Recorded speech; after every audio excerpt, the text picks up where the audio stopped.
It's probably something a lot of parents have thought about, what to do if you're carjacked and your children are in the car. So this morning, former New Orleans Police Superintendent Ronald Serpes is here. We started this conversation earlier this morning. Thanks for sticking with us.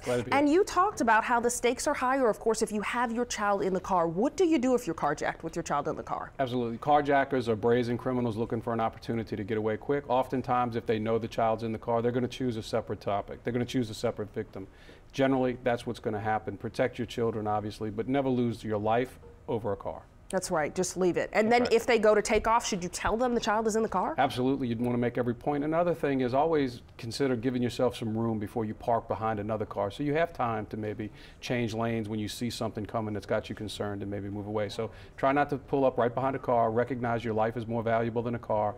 Child makes the thing entirely different. A lot of those brazen kids just don't want that child either. Certainly, yeah, all very dangerous situations. And we've been talking about the spike we're seeing in crime overall and in these carjackings. Of course, Mayor Mitch Landrieu is just about to leave office and has made a lot of decisions regarding the NOPD. Do you think he's handled things properly so that police can respond to these and curb crime? You know, well, the data is overwhelming. Since the last 8 years, it takes more than 2 hours to get to our people's homes instead of 20 minutes. There's a 40% increase in major crimes compared to 8 years ago. There's a 37% increase in robberies, which is part of this carjacking. Over 8 years ago, there's 2 or 3% more shootings than there were 8 years ago, and the numbers of murders, the worst crime, are down about 15 or 16 events, thank goodness. But there was no dramatic realignment. The police department is so understaffed, they can only sporadically do the kind of proactive policing we know can reduce crime.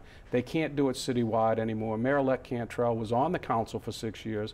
Hopefully she'll have some new ideas since she was there to watch the, the gutting, if you will, of the police staffing model. And what do you think needs to happen? Simply that we need more police officers? You need officers, you need the community, you need a fully funded and functioning criminal justice system. It makes no sense to add more officers and create better police reports if you don't have prosecutors, judges, and courts to deal with those issues. So oftentimes our criminal justice debates have been far too myopic on an important thing of reducing prison size, which I believe in and advocate around the country. But however, if you have a better police department producing better reports, which is what's being said on one side of the debate by the administration, then you have to have prosecutors and you have to have jails and you have to have indigent defenders to deal with that. It's not a one-way street, unfortunately. Sometimes it sounds like a one-way street. And do we see a direct correlation between things like adding more officers to the department and a drop in crimes like carjackings? I think we see that there's relationships and causations possibly, but we know this. It's sometimes hard to know how many cops you need at the top end, but everybody knows when you ain't got enough. And we ain't got enough, and we ain't had enough for about 5 or 6 years, and people feel it. Before the floods of August, the #1 issue in the voters' minds in the election for mayor was police crime. It got distracted by the flood, but it has not gone away. These carjackings are a symptom of brazen criminals who do not feel the presence of the police or other presence of neighborhood control.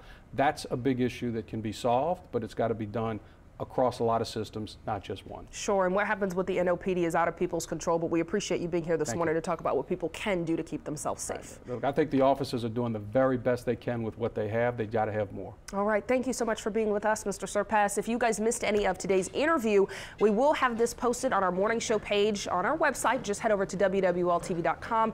Now, Eric is following some breaking news right now. This is coming